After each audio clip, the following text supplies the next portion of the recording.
Alors, aujourd'hui, je viens vous parler du film Trap, réalisé par M. Night Shyamalan. Désolé, je sais pas trop bien le prononcer.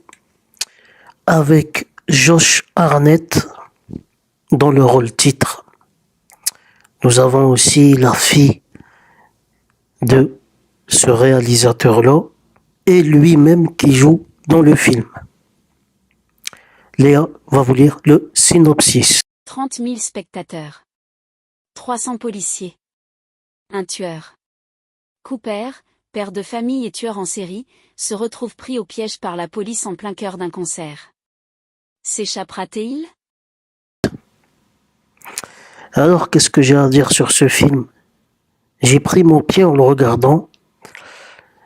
Le film, il nous met dans une ambiance glauque, mais malheureusement trop prévisible. Le mec, il a tout à sa portée pour échapper à la police. Et je trouve que le scénario est trop facile. Malheureusement, le scénario est trop facile. J'aurais aimé avoir un scénario un peu plus complexe.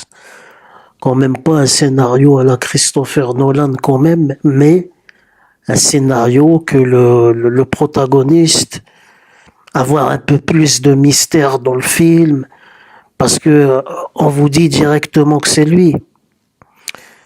On vous dit directement que c'est lui.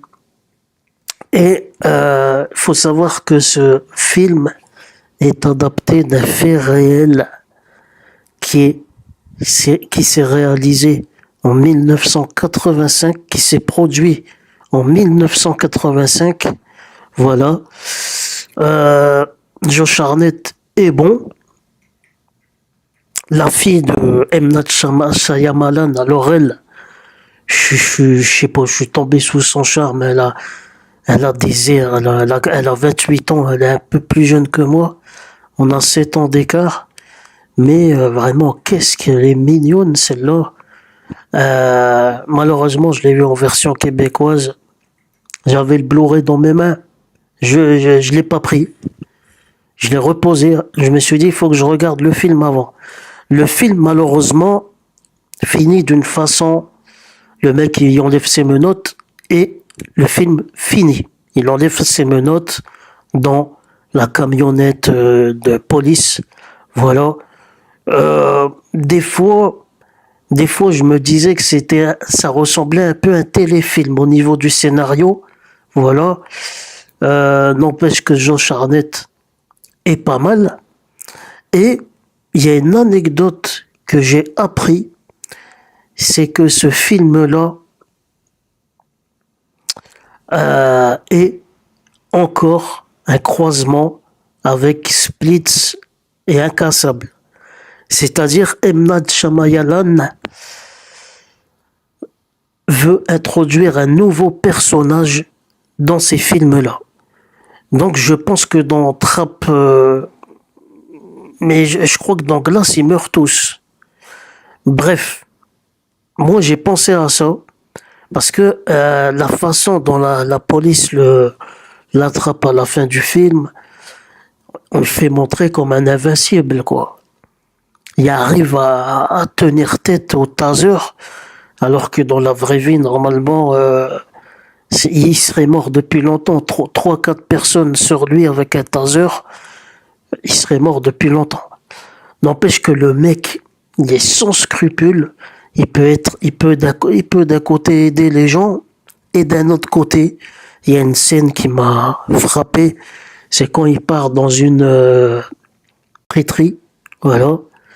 Il sabote la friterie et il y a une meuf qui travaille dans la friterie qui met sa tête devant le panier de frites et le panier de frites, il lui explose en plein la gueule.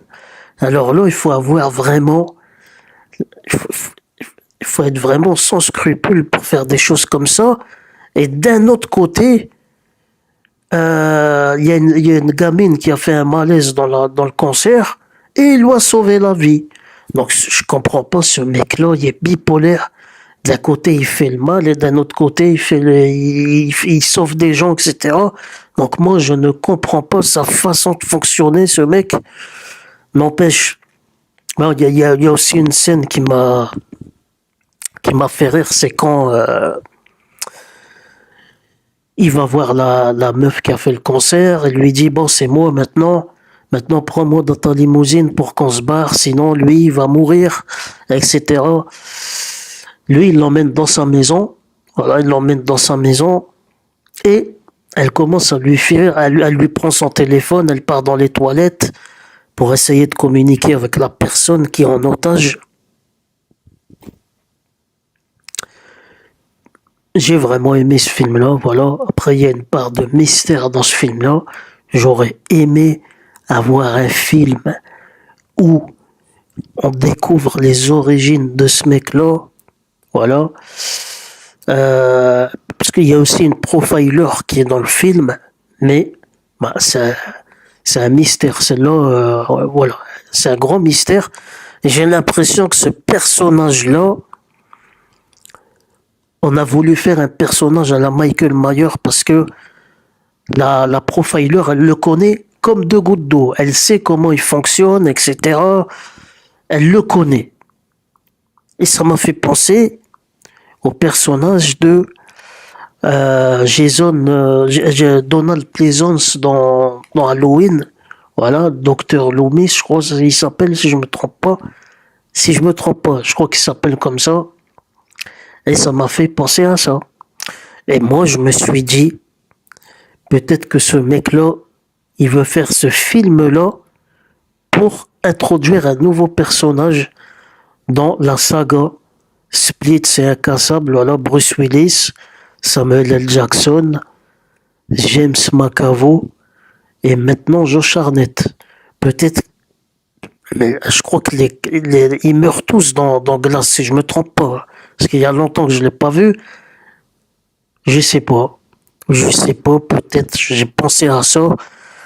Mais voilà, ce réalisateur-là, il y a du talent, mais ce film-là est bâclé à mon goût. 1h45, on ne les voit même pas passer, alors que moi j'ai du mal à regarder des films d'1h45. C'est dommage que le film se passe pas dans la salle de concert. Ça serait un huis clos. Malheureusement, au bout d'une quarantaine de minutes, on sort de la salle de concert et tout se passe chez lui dans sa maison. Ça, c'est, voilà. Moi, j'aurais aimé que ce soit un huis clos parce que la scène qu'on aurait pu, euh, laisser un peu tarder, le mec dans la salle de trucs. Mais après, c'est vrai, il n'y avait plus rien à raconter par la suite. C'est vrai qu'il fallait changer de décor. Voilà, sa fille, du réalisateur, je vais pas dire son prénom parce que j'arrive pas à le prononcer. Vraiment, putain de merde, c'est le coup de cœur du film, vraiment. Je suis capable d'acheter le film rien que pour elle, quoi, d'aller l'acheter, mais bon, je vais attendre qu'il soit à 3 pour 30 et je l'achèterai, voilà. Mais avec un tel scénario, on aurait pu faire quelque chose de meilleur.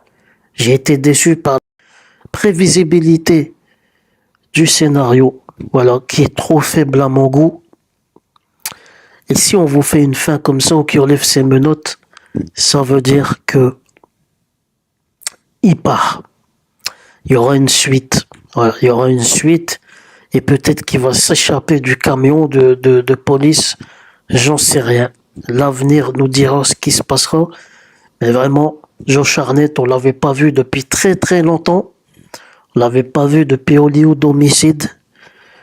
Après, il a fait Opération Russe de guerre avec Statham. Il a fait Un homme en colère. Mais c'est pas un mec, depuis Pearl Harbor, on l'a pas beaucoup vu au cinéma.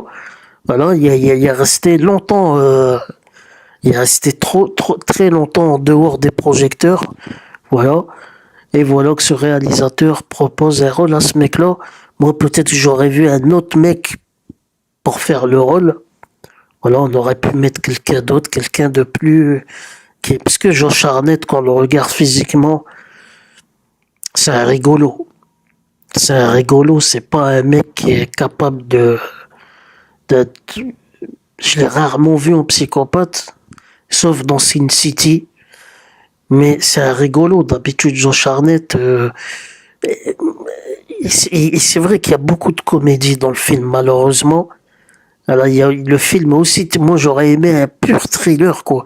Sans comédie, sans rien, quoi. Un truc un peu à la Hannibal Lecter, ou je sais pas, ou à la Seven. Un truc dans le genre, quoi. En fait, le mec, on l'appelle avec le surnom du boucher, mais je le trouve plutôt léger. Je le trouve plutôt léger parce il fait rien en fait dans le film. Il fait rien, il commet pas de meurtre dans le film. Voilà. On les voit pas, on le voit pas le faire. Voilà. Donc peut-être c'est le réalisateur qui a eu. Ils lui ont dit non, il faut que tu fasses un film soft. En plus c'est Warner Bros. Voilà. Ils lui ont dit fais un film soft. Voilà. On fait pas trop de violence.